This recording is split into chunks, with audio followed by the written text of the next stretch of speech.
Okay, so I just had to show you this game. It was pretty good.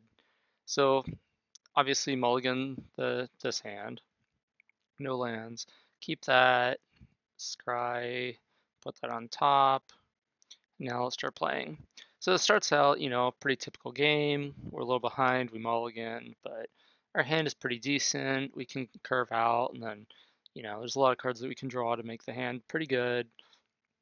So just play out our early creatures. Who hunt the weak? All right, we'll leave that on top so we can kill their first creature. And all right, so we could kill that, but instead we're just gonna offer the trade. They take it, didn't expect them to, but they have dinosaurs, so it's probably a reasonable trade for them. Just wanted to get my creatures out there. Figured the next thing they cast we could probably kill. So they actually get to get some value, get to play that 4/2 for 1 mana because of the knight's ability. We just kill the knight, no big deal. Now they play Forerunner and up Tetsamok. That's pretty good. So now we're gonna have to beat a Tetsamok. So we put Journey on our dudes. Let's stop it here. Um, our plan here, they're at 12, we're at 19. So we're just gonna try to race the Tetsamok. But now at least they're our 4/4, they have to do something to it. We know that they have the 5/5 that pings when it comes into play in their deck, but we have this moment in our hand that we could shrink it down to a 3/3 if it tries to block our 4/4. So we're basically on the game plan of they Tetsamok. We're going to force them to kill our 4/4 and flip our journey. So then we could get the dinosaur hunter back to block the Tetsamok. That was my plan. Didn't quite go that way, but all right. So they have that thing, which is pretty good in this spot. Now they don't have to Tetsamok.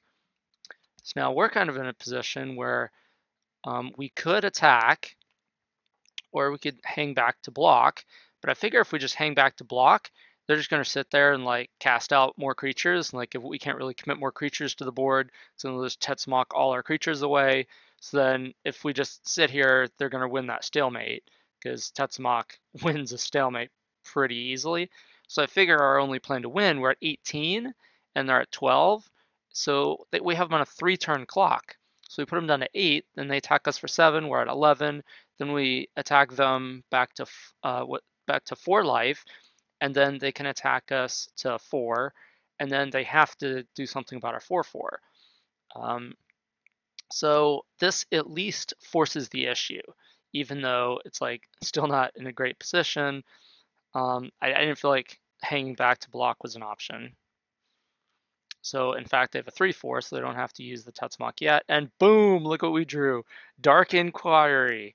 Let's take your Tetsamok, leave you with a cherished hatchling. So are we going to beat a Tetsamok?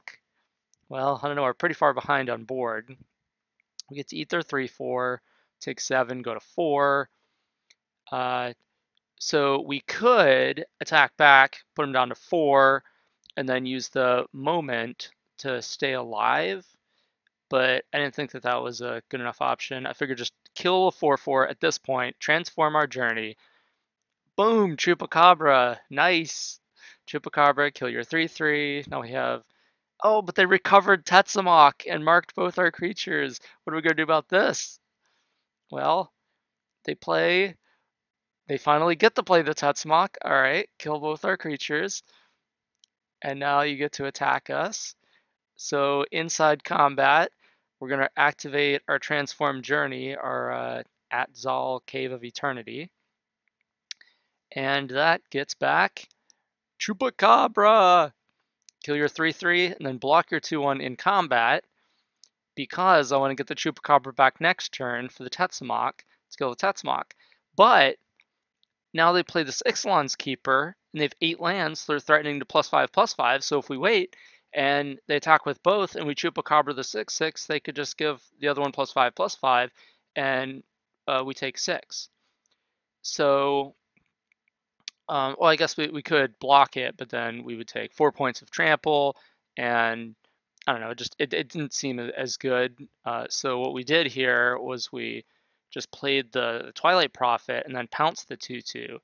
So now our plan is to just trump block the 6/6 and take 1. The next turn we can get back the Chupacabra off the journey to kill the Tetsamok. So we're just chumping Tetsamok with Twilight Prophet here. go into 4. They bricked. Now they kind of semi-brick again. We get the Chupacabra, kill the Tetsamok, block the other one. Then on our turn, play this thing, kind of not super relevant. But now we're going to get the Twilight Prophet back on their end step. And we're going to have the City's Blessing.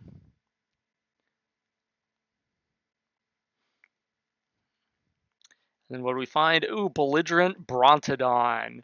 And the opponent's just like, I'm done. Whatever, because we're just about to attack with Twilight Prophet for lethal in the air, because they're at 1. But yeah, that is how you beat double Tetsamok. Tetsamok, all right, we're going to Dark Inquiry it, and they recover the Tetsamok, blow up our team. Still doesn't matter, because we have a transformed journey to get back our Chupacabra. That was quite a game. Tetsamok, the consensus best card in the format. We were able to deal with it with a sideboarded Dark Inquiry, specifically for that card, because you know it's coming. Because they reveal it with its ability, so you just cast it after they reveal it. So yeah, that was quite the game. I just wanted to share that with you because that was one of the better games I've played in this format.